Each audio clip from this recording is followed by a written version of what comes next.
Welcome back to the studio. Today, we're going to talk about patent leather.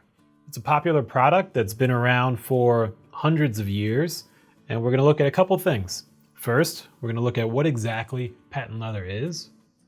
We're going to take a closer look at the grain pattern to understand what its composition is. And then we're going to talk about crafting, its cost, pros, cons, how it's made, and things to keep in mind when you're crafting with it. So with that, let's dive right in. Patent leather is a type of leather characterized by having a very clear, shiny, polished surface.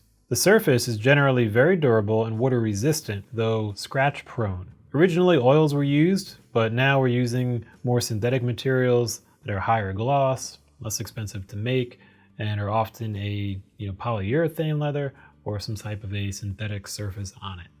Although some patent leathers still have a natural leather underside, and we'll take a look at that in just a bit. So let's take a brief look into the history and understand where the name patent leather came from, as well as how it originated. In the 1700s, some early rubbers were being created. Basically, it was used for rubbing, pencil marks off of paper. And because it was being rubbed, they called it rubber, and it would work. And so in the 1790s, a gentleman named Hand decided to try to use a similar substance over leather. He wanted to make leather waterproof. And so he did that. And he was granted a patent for that kind of a process. And then in 1793, he got that. And so it's pretty cool to see how, one substance can be paired with another and create a totally different material, totally different use. And so that's where they would anecdotally call it patent leather, because it was leather made through this now patented process of applying rubber on top. And that's where the name patent leather comes from. And so here, in a local publication in Birmingham, England in 1793, is the first mention of this type of leather. And I'll read what it said.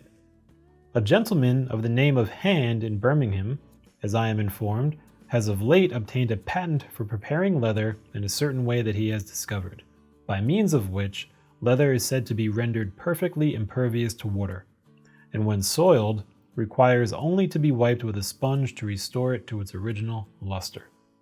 The glaze and polish of that leather is indeed surprisingly fine, and far exceeds anything of the sort we have seen where the flexibility of the leather is still preserved. This glaring, we are assured, consists of nothing else than a varnish made in a waterproof oil and impenetrable to hot and corroding liquids, and at the same time preserving them from decay and keeping them soft and pliable. A few years later, in 1798, there was a gentleman named Seth Boyden in Foxborough, Massachusetts, and he would later grow to become a farmer, a watch repairer, and inventor. And in 1815, he moved to Newark, New Jersey, and in 1818, he'd come across a piece of patent leather originally from Europe.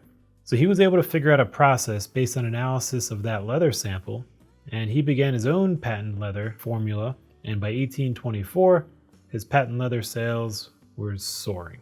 There was now a modern method to produce glossy, waterproof leather in the United States.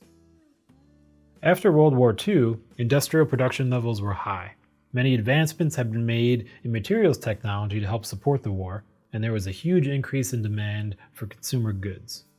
The space race was on, and space-age fashion was on the rise too. So shiny, glossy looks were in, and futuristic looks were popular, and patent leather, became even more in demand because of all that. It was used for outerwear, shoes, boots, bags, all kinds of personal items. And additionally, during this time, synthetic materials were being used more and more, and this included faux leathers and things that were being, used to replace real leather. That also had synthetic protective coatings. So patent leather had its time to shine. And with higher volume demands and lower production volume and quicker production time, it became an instant classic around the world. Then in the 60s, it saw a huge surge, and it's still popular today.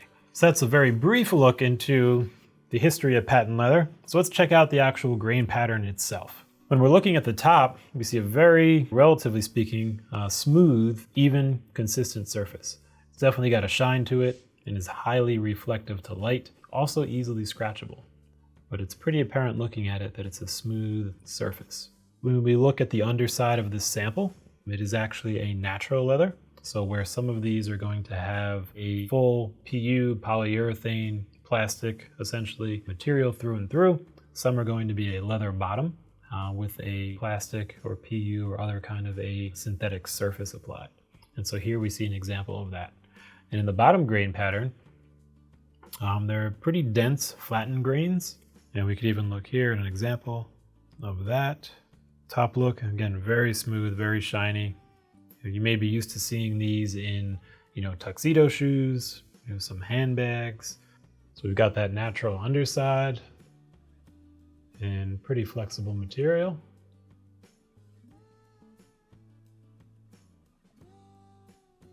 And smooth surface, very reflective, and it's pretty soft as well on the underside. Top feels plasticky and smooth. Shine reflects light very well. When we look at the section view, we can now really see the different layering in effect. We could see the natural fibers of the leather on the bottom side. It follows a familiar grain pattern. And then we could see on the top a pretty distinct layer. And that's going to be our top layer, often of a synthetic material, which is why it's so flat and distinctive, especially in section view. And then on top of that, we're going to have our protective coatings, our shiny elements to make it very reflective, waterproof, water resistant. So it's cool because you could really see that distinction, looking at it from this view. The production process for patent leather begins similarly to other leather. This is when it has a natural leather underside, and then it has a synthetic coating applied to it, that patent leather coating. That's done in a finishing phase. And so once the leather is tanned and ready for that patent finish, that coating can be applied. Whereas in the past, it was a mineral oil or a linseed oil or some kind of a lacquer. In more modern manufacturing, that coating is usually a polyurethane or acrylic.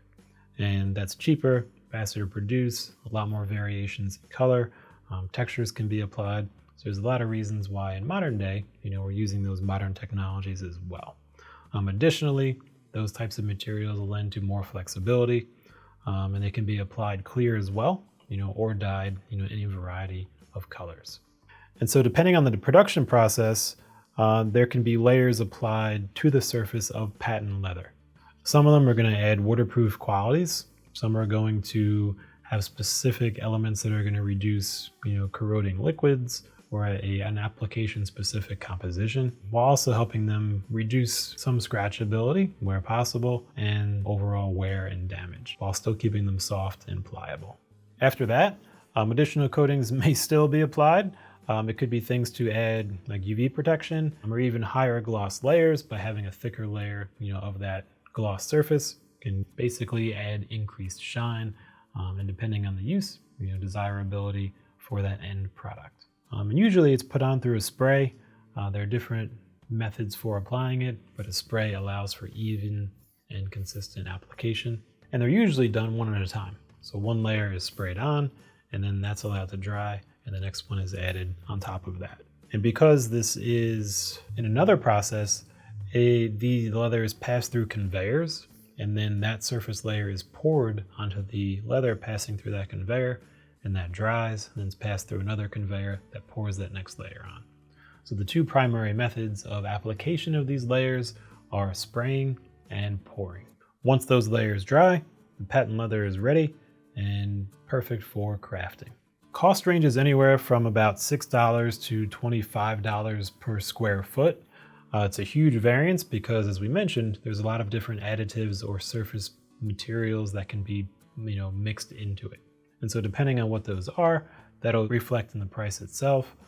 Also different colors, different patterns can adjust desirability and demand. And so you're looking generally around $6 to $23 per square foot. Pros for working with patent leather include a beautiful, highly consistent surface, which is different than most types of leathers. It's relatively easy to craft with. It responds well to most crafting techniques, sewing, cutting, stitching, gluing, things like that. And it can be a really easy way to create a unique visual appearance in a finished leather good, just by material choice in this case. Also, It is relatively inexpensive compared to other types of leathers that may have a similar look and feel, and so low cost can be a benefit here as well. Cons include the very easy scratchability, given that it's got a highly polished surface that can scratch very easily in day-to-day wear. Repairability is also more tricky as well because of the uniformity and the layering of that surface. Repairs can be more difficult to do. And price as well. Some of these are very expensive depending on the substances that are put into those top coatings. So in some cases, it may be more expensive than a normal leather, depending on what you're trying to make and what you're looking for in that material. Great uses for patent leather include a lot of personal accessories. We've got things like purses, we've got shoes, boots, you could do watch straps, you could do so many things, especially if it is a fully synthetic patent leather. Whereas with natural patent leathers, where we've got a leather base underside, it's generally limited by hide size. If we're doing a fully synthetic leather, they can be made to pretty much any size that is desired, which can be much larger than a typical leather hide. In that sense, a fully synthetic patent leather can be used for clothing, jackets, very large things, as well as smaller things such as purses, accessories, shoes, boots. In that case, it really wouldn't be a patent leather at that point, but that's another conversation. But from the lexicon and the terminology that we're using, that would be a synthetic patent leather. So yeah, all kinds of things it could be used for. I think probably one of the most popular ones you're gonna recognize are dress shoes, tuxedo shoes, and probably handbags, high heel shoes. But you'll find it in a lot of places, so depending on what you wanna do, there's probably a great use for it in those items. Pretty much anything you make something out of leather can make something using patent leather. Tips for crafting would be aware of the surface when you're working with it. You don't want to scratch the surface while you're cutting with it or working with it. So potentially put some kind of a protective layer over it, while you're cutting and working. And that'll keep your finished product looking really polished and good. And then the second would be keep in mind what you're trying to make with it and the size of the material available. If you're looking to make something huge, you may be looking for a fully synthetic variety. If you're looking for something that's smaller, shoes, boots, accessories, then you could probably find a natural patent leather that'll work great for those types of projects. So there you go, patent leather. A little bit about the history, where it came from, what it's used for, why it's popular today, and some of the tips you could use while crafting with it to ensure that if you're using this on your project, you can help get some great results. So with that, if you have any questions, let us know. And until next time, keep crafting.